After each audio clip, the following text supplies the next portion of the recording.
Magandang araw mga kawika. Ngayon itatalakayin natin ang semantika at pragmatika. Ano nga ba ang pagkakaiba ng semantika at pragmatika?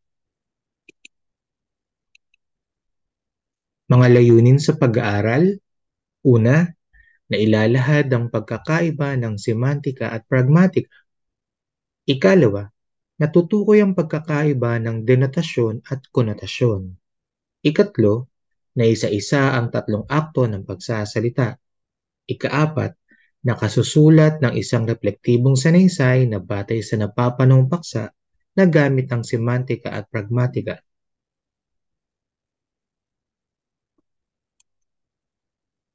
Panoorin natin ang video para malaman natin ano ba ang pagkakaiba ng semantika at pragmatika.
Created using Powtoon.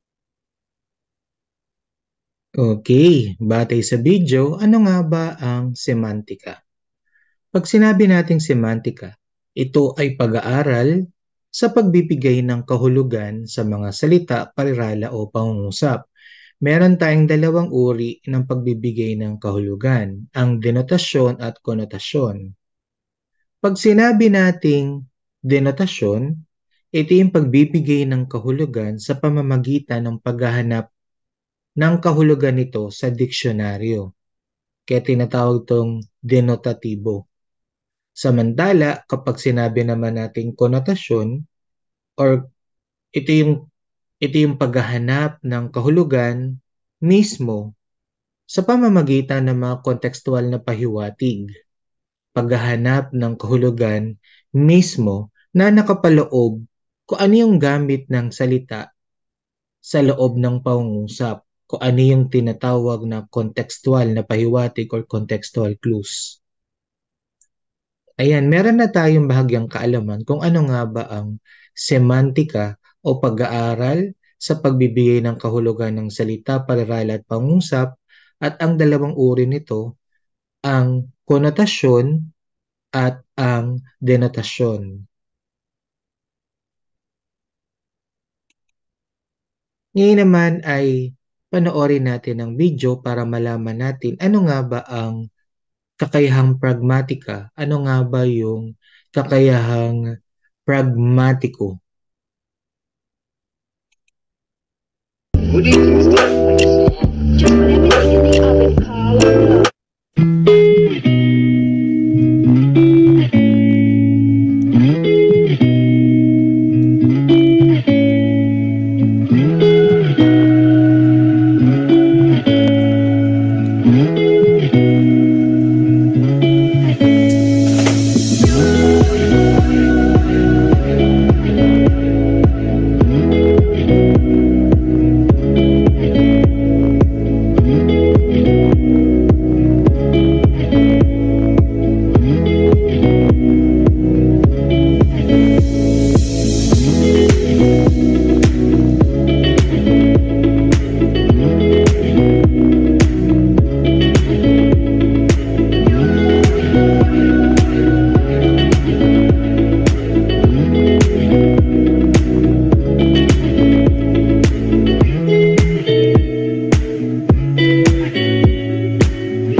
Okay, batay sa ating napanood na video, nalaman natin kung ano nga ba ang pragmatika o kakayahang pragmatiko.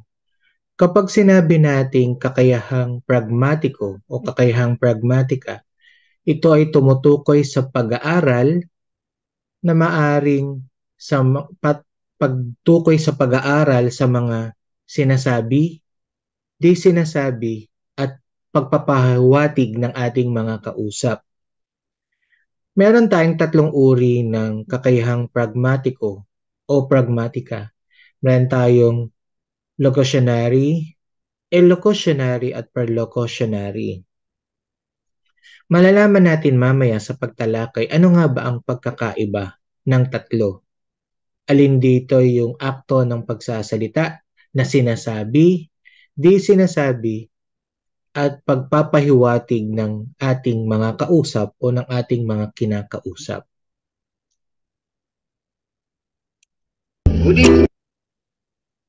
Okay, para sa ating mga gabay na tanong, una, ano ang semantika?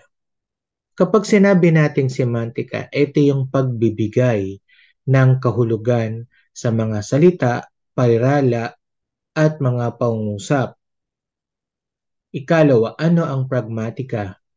Ang pragmatika, ito yung pag-aaral sa mga sinasabi, di sinasabi, at pagpapahiwatig ng ating mga kausap. Ikatlo, ano ang pagkakaiba ng denotasyon at konotasyon? Ipaliwanag. Kapag sinabi nating denotasyon, ito yung pag-aaral sa pagbibigay ng kahulugan na kung saan ay hinahanap natin ang kahulugan ng salita sa diksyonaryo. Kaya tinatawag nating denotatibo. Pwede nating malaman yung kahulugan ng salita sa paghahanap sa diksyonaryo. Ay ito yung tinatawag natin na textual. Samantala, kapag sinabi naman natin konotasyon, ito yung pag-aaral sa pagbibigay ng kahulugan sa pamamagitan ng mga kontekstual na pahiwatig or contextual clues. Nagbibigay tayo ng kahulugan ng salita kung ano yung gamit ng salita sa pangungusap. Ito yung tinatawag nating kontekstual na pahiwatig or yung tinatawag nating kontekstual. Ikaapat, ano-ano ang mga akto ng pagsasalita at ipaliwanag? Meron tayong tatlong akto ng pagsasalita. Meron tayong locutionary, meron tayong elocutionary at perlocutionary. Ang pagkakaiba ng bawat isa, maaring ang akto ng pagsasalita ay batay sa sinasabi, maaring ito ay aktwal, di sinasabi, at maaring pagbibigay lang ng pahiwatig sa ating mga kausap. Mamaya malalaman natin kung ano nga ba ang pagkakaiba ng bawat isa.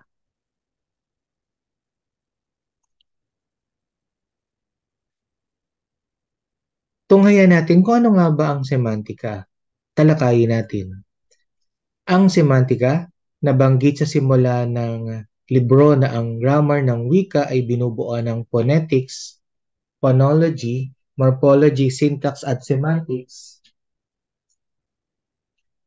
Ang unang apat na nabanggit ay tumutukoy sa pag-aaral ng form at pattern ng wika. Ang semantics naman ang pag-aaral mismo ng kahulugan ng wika. Kaya pag sinabi nating semantika, ito yung pag-aaral mismo ng pagbibigay ng kahulugan ng salita, pagbibigay ng kahulugan sa parirala, pagbibigay ng kahulugan sa pangungusap. Ang binibigyang pansin natin dito yung pagbibigay mismo ng kahulugan sa bawat salita, parirala at pangungusap. Sinabi ni Matthews, hiwalay ang semantics sa grammar dahil ang grammar ay pag-aaral sa formal na pattern ng wika. Ayon din kay Harris, sakop ng ilang disiplina ang pag-aaral ng kahulugan dahil sa descriptive linguistics ay hindi tumutukoy sa kabuang sakop ng pagsasalita. Batay dito sa sinabi ni Matthews na hiwalay daw ang semantics sa grammar. Kasi nga naman, pag sinabi nating grammar, ito yung pag-aaral sa pattern, formal na pattern ng wika. O yung tinatawag natin na mga padron ng mga pangungusap, padron ng mga salita. Samantala, pag sinabi naman ni Harris na may mga disiplina sa pag-aaral na talagang tumutukoy sa pag-aaral mismo ng kahulugan. Ito yung descriptive linguistics. Subalit hindi ito tumutukoy sa kabuang sakop ng pagsasalita. Kaya pag sinabi nating semantika, pagbibigay ng kahulugan mismo sa salita, parirala at pangungusap, samantalang kung pag-aaralan natin ang linguistika, pag-aaral mismo ng wika, pag-aaral mismo ng formal na pattern ng wika, ng kabuuan ng istruktura ng pangungusap at iba pa. Sina J. Katz at J. Fodor ang gumawa ng pag-aaral para ma-integrate ang semantic component sa framework ng generative grammar ng kanilang libro na The Structure of Semantic Theory noong 1963. At batay naman kay J. Katz at J. Fodor, silang gumawa ng pag-aaral para ma-integrate yung magkaroon ng integrasyon ang semantic component sa framework ng generative grammar. Na dito binabanggit na kabahagi rin ang semantika ng gramatika batay sa kanilang aklat na The Structure of Semantic Theory no 1963. Ayon sa kanila, ang semantic theory ay nagpapaliwanag ng kakayahan ng speaker o tagapagsalita na mag-produce at makaintindi ng infinite set ng mga sentence na isang wika. Ayon kay Simpson, ang interpretative na kakayahan ng isang speaker dinidescribe at ipinapaliwanag ng semantic theory. Pag sinabi nating semantic theory, ito yung teoryang pang-semantika na nagpapaliwanag ng ano ba yung kakayahan ng tagapagsalita para makaunawa ng mga infinite set na mga sentence, para makabuo siya ng mga pangungusap sa isang wika. At batay naman kay Simpson, yung interpretatibong kakayahan ng isang tagapagsalita, ng isang speaker para makapag-describe at makapagpaliwanag ng semantic theory. Ibig sabihin lamang nito, may kakayahan ang bawat tao, ang bawat isa, na bigyan ng interpretasyon ang sinasabi ng isang speaker para mailarawan, ma-describe kung ano nga ba ang kanyang nakapaloob na mga pahayag. Sentro sa pag-aaral ng komunikasyon ang semantika.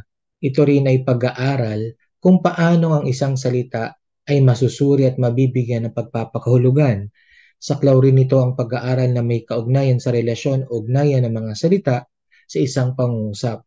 Ito rin ay isang pag-aaral kung paano nabibigyang kahulugan ang mga salita batay sa paggamit nito sa pangungusap o pahayag. Kaya pag sinabi nating semantika, tayo ay nag-aaral ng isang salita kung paano ito bibigyan ng kahulugan.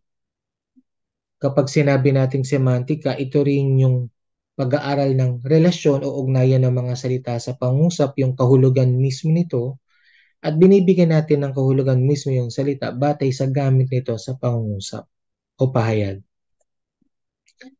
Nagkaroon din ng pagbabago ang wika sa iba't ibang panahon.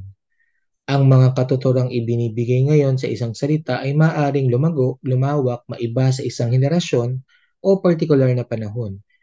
Ating isinasaalang-alang ang pagiging national o pambansa. Kadalisayan at panapanahong gamit bilang batis ng kawastuhan sa pagbibigay ng kahulugan ng salita. May dalawang dimensyon sa pagbibigay kahulugan sa isang salita. Kaya sa paglipas ng panahon, makikita natin yung pagbabago sa wika. Siyempre nakapaloob dito kung gaano nga ba kalawak yung mga pagbabagong ito, kung gaano kalago, kung gaano kalawak, at paano naiba ang pagbabago-bago ng mga kahulugan ng salita sa bawat henerasyon o sa bawat panahon. At dito isinasaalang-alang din yung pagkakaroon ng pagiging pambansa. Siyempre kapag sinabi nating pambansa, yung pagbibigay natin ng kahulugan sa mga salita ay nagiging batis. Pag sinabi nating batis, ito ay wasto. Ito ay natural o dalisay na pagbibigay ng kahulugan ng salita. Ano nga ba ang semiotics o semiotika?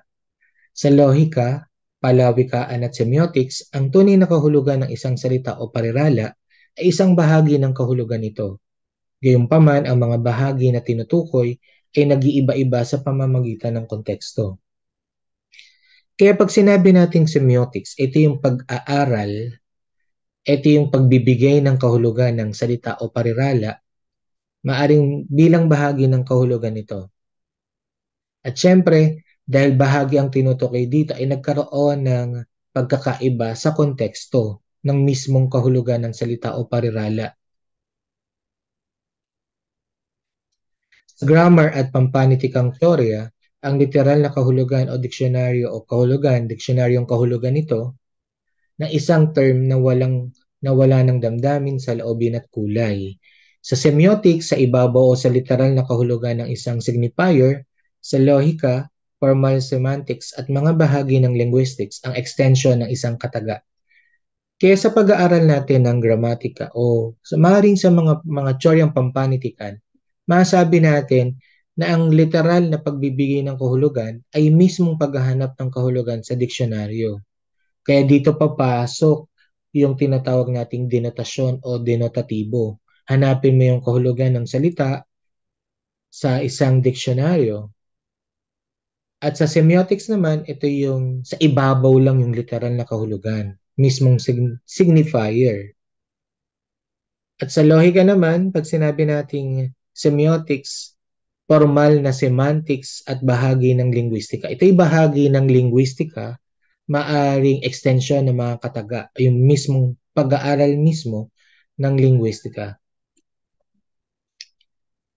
Okay, denotasyon, ito ay textual. Ang denotasyon ay literal ang kahulugan. Ito ay nagtataglay o nagpapahiwatig ng neutral o objektibong kahulugan ng mga termino. Tumutukoy rin ito sa mga literal na pagpapakahulugan sa mga salita. Madalas din itong tawaging dictionary meaning ng ibig sabihin ay tahas, aktwal, tiyak o tubirang kahulugan. Ibig sabihin ang kahulugan nito ay matatagpuan sa mga talatinigan o diksyonaryo. Tinatawag din itong core meaning ni Ginoong Porter G. Ferrin, isang dalubhika, sapagkat may paniniyak at walang pasubali, kinikilala, tinatanggap at sinasang-ayunan ng mga tao. Kaya pag sinabi nating denotasyon, literal lang yung kahulugan nito, textual, kasi maaring mahanap ang kahulugan mismo ng salita sa diksyonaryo. Pag sinabi naman nating konotasyon ay contextual o konotatibo, tumutukoy ito sa ekstrang kahulugang taglay na isang salita depende sa intensyon o motibo ng taong gumagamit nito. Ito rin ang kahulugang ibinibigay sa mga salita, parirala o pangungusap na hindi tubirang isinasaad. May panibagong kahulugang ipinapahayag, malalim ang kahulugan ng salita mula sa kontekstual na pahiwatig sa pangungusap. Kaya pag sinabi natin konotasyon ay contextual, kasi meron siyang ekstrang kahulugan ng isang salita, depende kung ano yung intensyon o motibo ng gumagamit nito. Ibig sabihin lamang kapag sinabi natin konotasyon, contextual na pahiwatig ang binibigang pansin dito. Ano yung gamit ng salita sa loob ng pangungusap? Batay sa kung ano yung contextual na pahiwatig nito. Kahulugan ng kahulugan mismo sa wika. Ayon kay Lyons, ang mga kahulugan ay tumutukoy sa mga ideya o konsepto na pwedeng ilipat mula sa isang isipan o kaisipan na nagsasalita tungo sa isipan o kaisipan ng tagapakinig sa pamamagitan ng paglalarawan ng mga ito sa wika. Tinatawag namang konsepto o mental image ang mga paglalarawang ito sa isipan ng tao. Kaya yung kahulugan ng kahulugan sa wika, maaari nating masabi na yung kahulugan ay tumutukoy sa mismong ideya, kaisipan o konsepto na pwede natin siyang ilipat mula sa kaisipan ng tagapakinig at sa paglalarawan niya sa wika hanggang sa paglilipat natin sa kaisipan ng ibang tao. Yung tinatawag nating konsepto o mental image. Halimbawa, kung sa Ingles ginagamit ang salitang rice para sa luto, sa Tagalog, ginagamit ang salitang bigas kung hindi pa luto.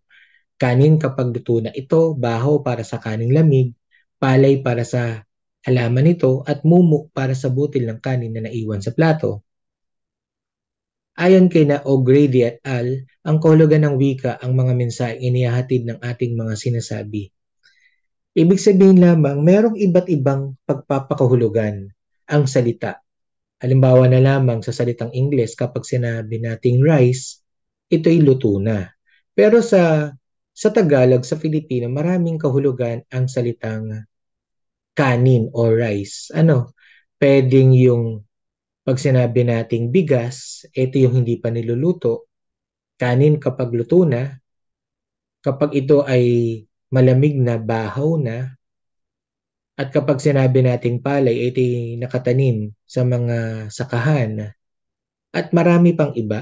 Kapag sinabi naman nating mumu, ito yung mga natirang butil ng kanin sa plato. At syempre, ayon sa kahulugan ng wika, ano yung mensaheng inihatid ng mga sinasabi? Ayon nga ito kay O'Grady et al. Mismong kahulugan ng wika na nais bigyan ng mensahe o kahulugan. Pag-express ng konsepto. Hindi lahat ng konsepto ay malinaw ang kahulugan, subalit may mga konsepto ring kaagad na ibibigay ang kahulugan nito. Sa halimbawa tungkol sa English na rice at sa ibang salitang Tagalog, ito'y tinatawag na lexicalisasyon. Sa pag-express naman ng konsepto, may mga salita na pwede mong bigyan ng kahulugan na ibibigay natin kaagad yung kahulugan. Halimbawa na lamang nito sa wikang Ingles na rice, ito yung luto na. Pero sa atin, sa Tagalog, sa Filipino, merong ibig sabihin ang rice or kanin. Merong bahaw, mumu, meron tayong malata, malabyas, hilaw, panis. Pagpe-present ng kahulugan. Ipapaliwanag dito yung mga term na denotasyon at konotasyon, extension at intention sa kahulugan at mga theory ng componential analysis. Kaya sa pagpe-present ng kahulugan, pwede siyang denotasyon o denotatibo, pwede siyang konotasyon o konotatibo. Denotasyon ay textual at konotasyon ay kontekstual. Pag sinabi nating denotasyon, mismo yung salita, literal na kahulugan ng salita. Pag konotasyon, pagbibigay ng kahulugan sa salita. Nagbibigay tayo ng kontekstual na pahiwatig. Denotasyon at konotasyon. Ang denotasyon o denotative na pagpapahulugan, binibigay yung kahulugan ng salita o phrase sa mismong referent o tinutukoy. Ang konotasyon naman ng pagpapahulugan ay nag-a-associate tayo ng iba't ibang kahulugan sa paggamit natin ng isang salita o phrase. Kaya pag sinabi nating denotasyon, ito ay textual. Kasi pwedeng mahanap ang kahulugan sa diksyonaryo. At kapag ito ay konotasyon, ito ay kontekstual. Kasi pwede tayo magbigay ng kahulugan ng salita batay sa anong gamit nito sa pangungusap. Nagbibigay tayo ng kontekstual na pahiwatig o yung tinatawag natin kontekstual. Konotasyon at denotasyon, ito'y salita, meron tayong konotasyon at meron tayong denotasyon. Halimbawa, sa salita, bola, sa konotasyon, matamis na dila. Sa denotasyon, laruan na hugis bilog. Sa salita, pusang itim. Sa konotasyon, nagbabadya ng kamalasan.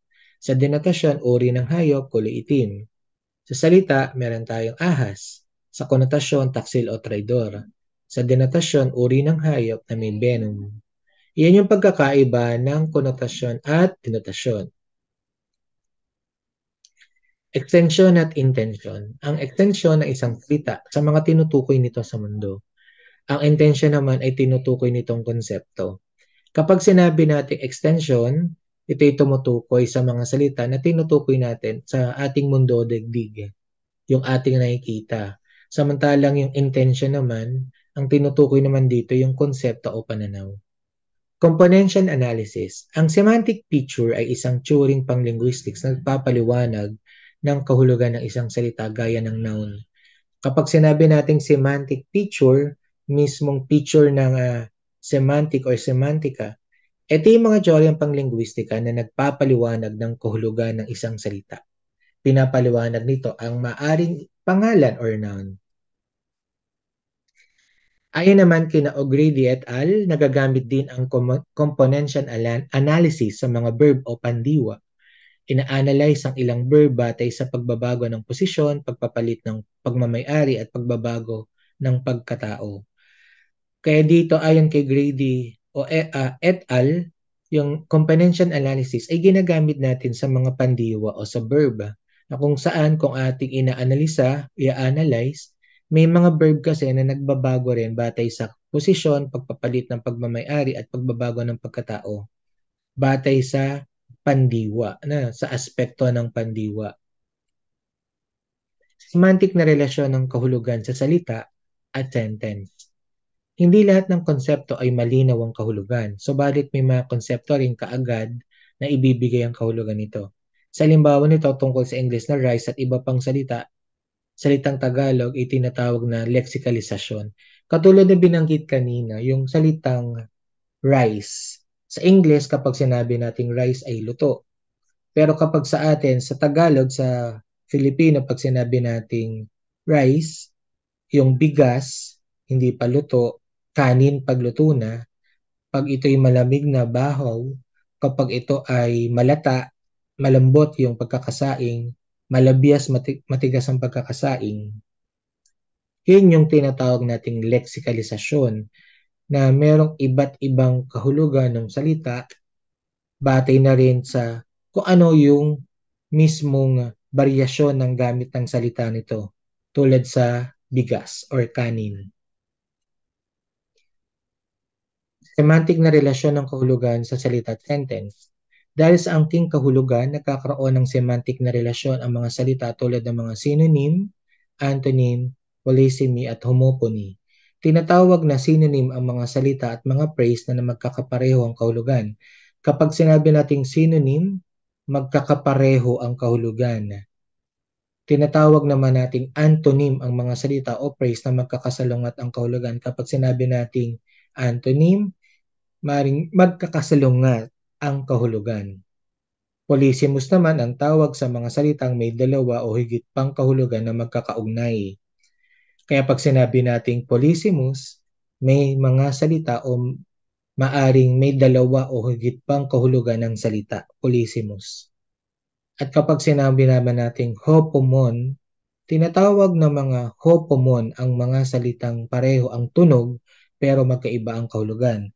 Dito naman sa hopomon, may mga salita naman na pareho yung tunog pero magkaiba ng kahulugan. Ang semantic na relasyon ay makikita rin sa paraphrase, entailment at contradiction. Ano nga ba ang paraphrase? Paraphrase ang isang sentence na may magkaparehong kahulugan. Sinasabing may entailment ang dalawang sentence kung bibigyan ng katotohanan ng pangalawang sentence ang sinasabi ng unang sentence. Contradiction naman ang tawag sa relasyon ng mga pares ng sentence na di magkaugnay. Kaya pag sinabi nating semantic na relasyon, makikita natin sa paraphrase, entailment at contradiction. Pag paraphrase, ang sentence ay may magkaparehong kahulugan. Kaya pinaparaphrase natin, maaring magkaparehong kahulugan, pero magkaiba ng gamit ng salita.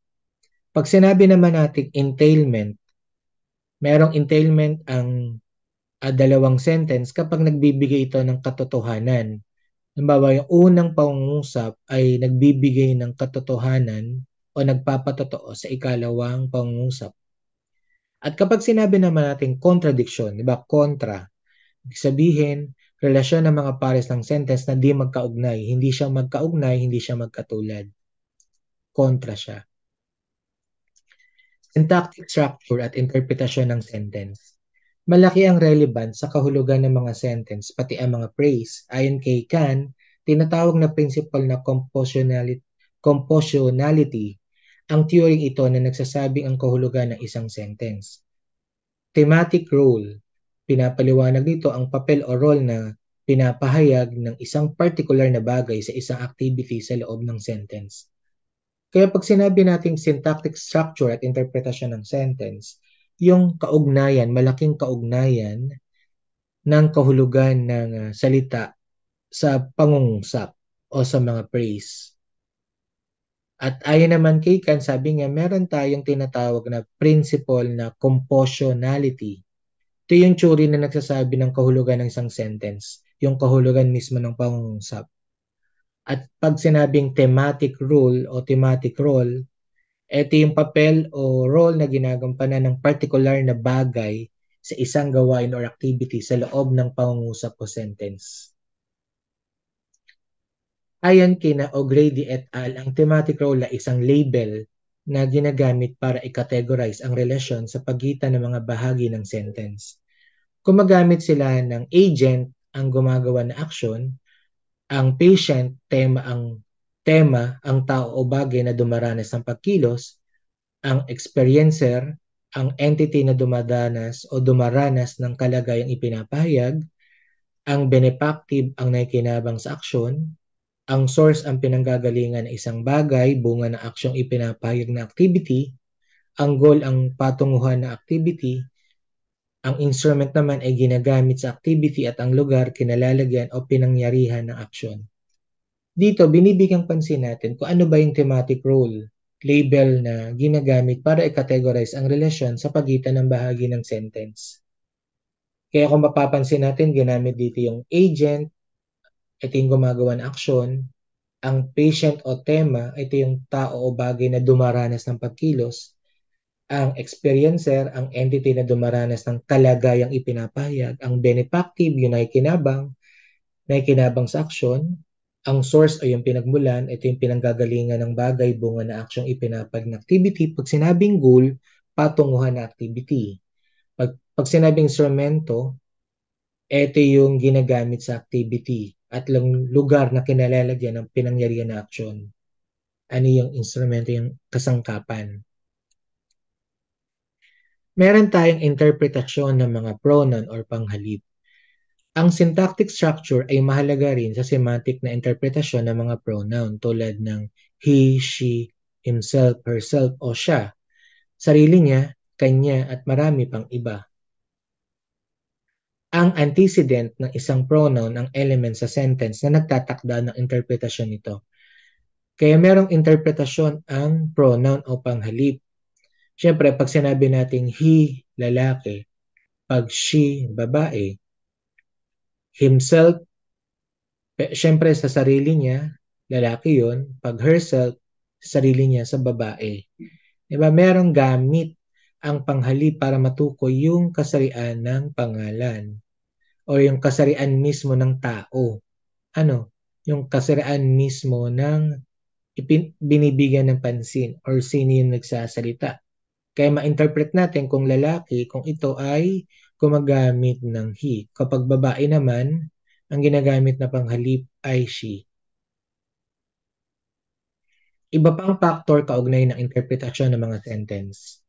Sa pag-aaral ng kahulugan sa wika, malaki rin ang papel na sinasabing mga factor ng extra-linguistics sa interpretasyon ng mga sentence tulad ng paniniwala, attitude, intention ng mga nag-uusap at maging konteksto ng pag-uusap sa interpretasyon na ipinapahayag sa partikular na sitwasyon. Kaya meron tayong mga salik na kaugnay ng interpretasyon ng mga sentence o ng mga pangungusap. Maaring mabigyan ng kahulugan ang isang salita o mabigyan kahulugan ng wika batay sa ano yung papel na salik ng extant linguistics na nakapaloob dito, yung interpretasyon ng mga sentence o ng mga pangungusap. Batay sa paniniwala, batay sa attitude, sa pag-uugali, intensyon ng mag-uusap, at konteksto ng pag-uusap. Dumako na tayo sa pragmatika. Pag sinabi nating pragmatika o pragmatics, ang pragmatics ay ang pag-aaral kung paano inimplemensyahan ng konteksto ang paraan ng paghahatid ng impormasyon ng mga sentence. Sa mga tuwid, ito ay pag-aaral ng aktual na pagsasalita. Kaya kanina binigyang pansin na ang pragmatika, ito yung pag-aaral kung saan ay batay sa ini-interpret natin o interpretasyon batay sa sinasabi, di sinasabi o pagbibigay ng pahiwatig ng nagsasalita. Mga aktual na pagsasalita. Maraming bagay ang nagagawa natin sa pamamagitan ng pagsasalita. Tinatawag na performative verb tulad ng mangako, ipangako at iba pa kung saan ginagamit sa isang sentence. Kapag sinabi nating performative verb, ito yung nangangako ka, pwedeng nangangako o ipinapangako mo. kaya aktual na pagsasalita. Pwersa ng layunin. Ang pwersa ng layunin ang naintindihang intensyon na nagsasalita sa punto de vista ng nakikinig. May dalawa itong klase. Implicit ang pangilalim at hindi sinasabi, explicit ang direct na sinasabi. Tatlo ang implicit na pwersa, assertion o pahayag, interrogative o yung tanong, at imperative o utos. Assertion ng isang pahayag na naghahatid ng impormasyon at ito'y maintindihan na totoo o hindi. Interrogative naman kapag gusto nating makakuha ng impormasyon, imperative naman kapag gusto nating pakilusin ng iba. Kaya meron tayong dalawang pwersa ng layunin sa intensyon na nagsasalita sa punto de vista ng nakikinig. Meron tayong implicit, pang ilalim at hindi sinasabi, sabihin tago, at explicit naman na direktahan o tuwiran ng sinasabi. Ngayon, sa implicit, meron tayong tatlong pwersa ng layunin. Asersyon o pahayag, mismong pahayag or statement, interrogative o yung nagtatanong-tanong, at imperative naman yung nag-uutos o utos.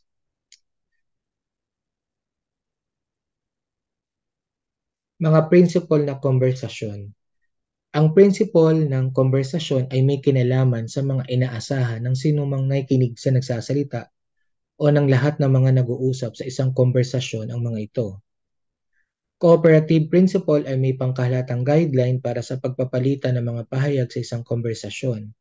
Ayon kay Paul Grice, ang mga conversational maxim na ginagamit para maging akma ang mga pahayag ng mga magkausap sa isang konversasyon. Ang mga ito ay maxim na quantity, quality, relevance, at manner. Sa mga principle na konversasyon, may kinalaman ito sa mga inaasahan ng sinumang nakikinig sa nagsasalita. Meron siyang inaasahan na maaaring malaman, meron siyang inaasahan na matutuhan, meron siyang inaasahan na dapat marinig niya sa kanyang kausap o sa kanilang konversasyon o pag-uusap. Kapag cooperative principle naman, meron siyang pangkalahatang guidelines or patnubay kung paano yung pagpapalitan ng mga pahayag sa mismong pag-uusap o konversasyon. At ayon kay Paul Grice, merong konversasyonal na maxim. Ginagamit ito para maging akma o angkop ang mga pahayag ng mga magkausap batay sa konversasyon. Kaya ito ay batay sa maxim na quantity, batay sa dami, quality, batay sa kalidad, relevance, kaugnayan, at manner sa paraan. Mga konversasyonal na maxim.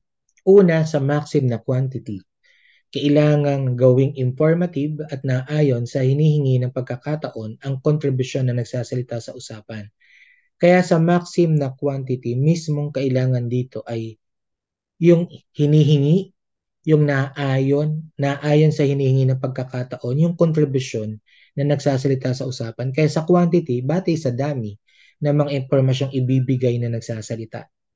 Sa maxim naman na quality, hindi tayo dapat magbigay ng impormasyon tungkol sa isang bagay na hindi natin alam kung totoo o kulang ang ating evidence. Kaya sa quality naman yung kalidad ng ating impormasyon na sasabihin. Hindi tayo pwedeng magbigay ng impormasyon, isang impormasyon na hindi natin alam kung totoo o hindi. Kailangan ito ay may mga ebidensya. Kaya quality, kalidad ng ating sasabihin. Ikatlo, sa maxim na relevance, pinapalagay ng nakikinig na makabuluhan sa paksang pinag-uusapan ang sinasabi ng nagsasalita. Kaya pag sinabi nating relevance, kaugnayan or kabuluhan. Maari yung sinasabi ng kausap mo ay makabuluhan at may kaugnayan sa inyong pinag-uusapan.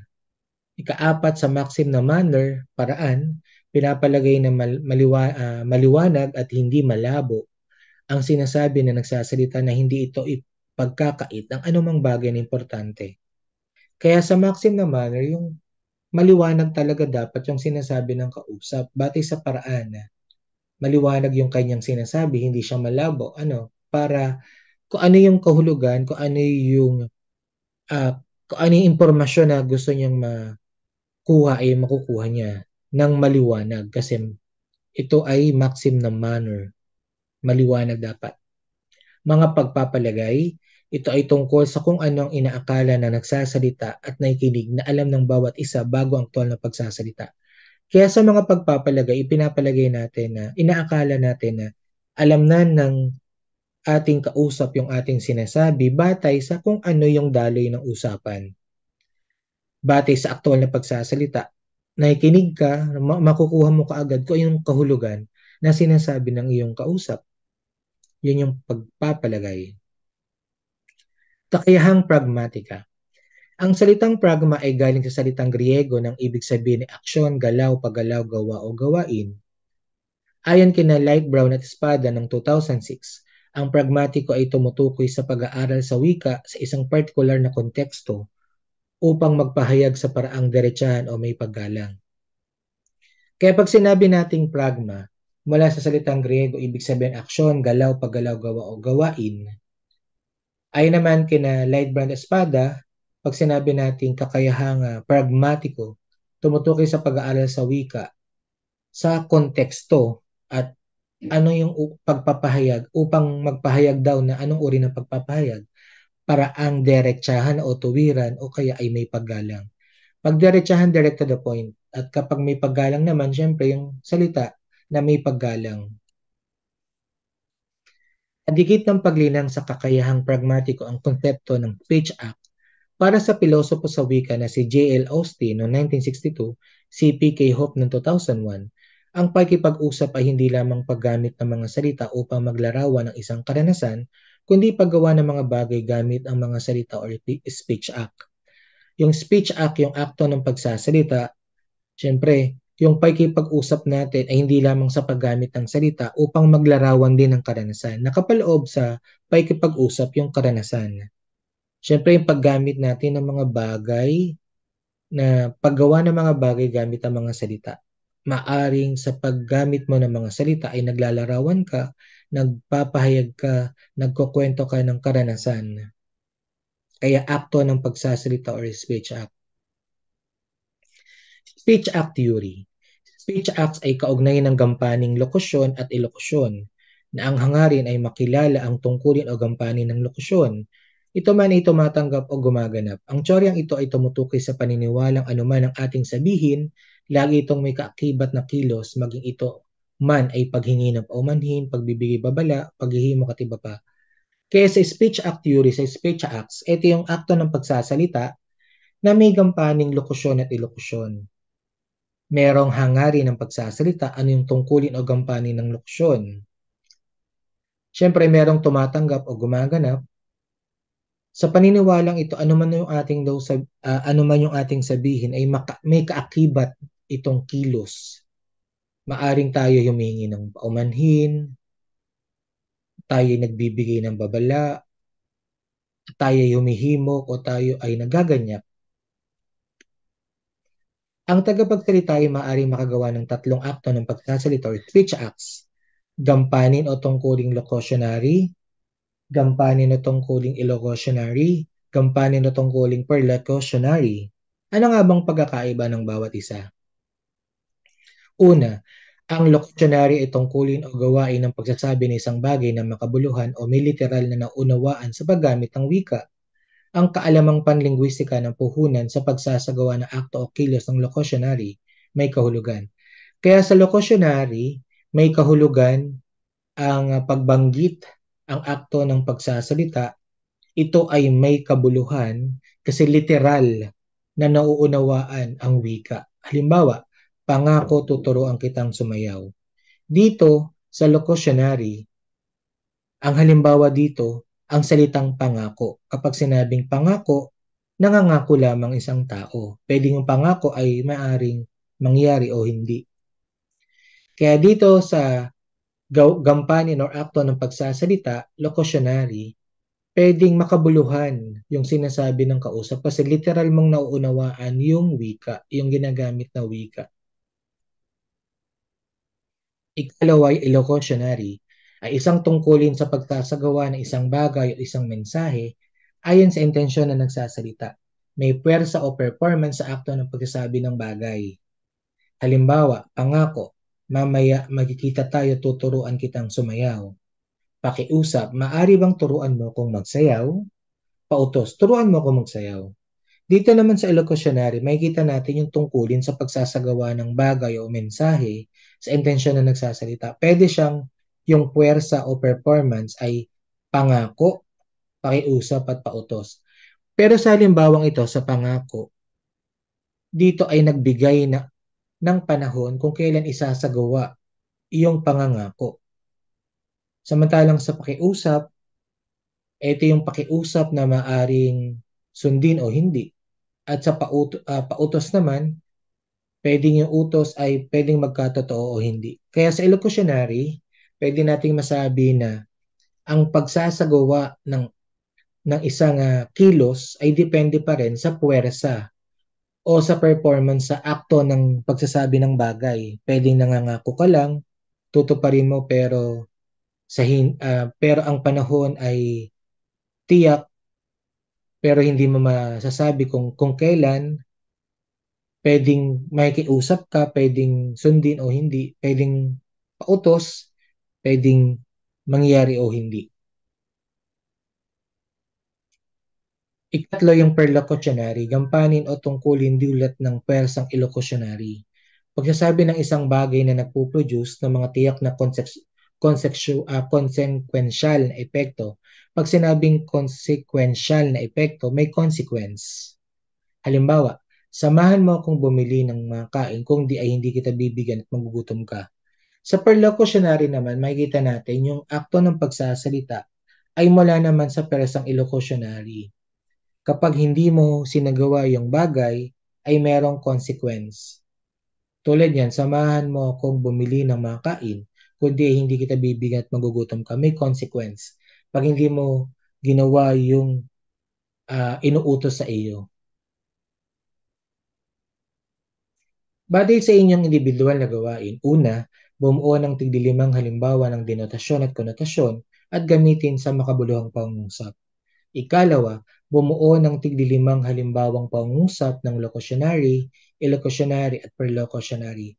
Tandaan natin sa locutionary, literal mismong maunawaan natin yung salita. Locutionary, literal, may kahulugan.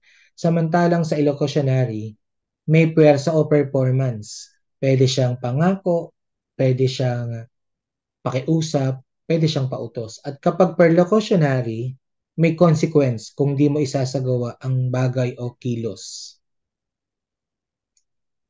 Maraming salamat sa inyong pakikinig. Hanggang sa muli kawika. Paalam.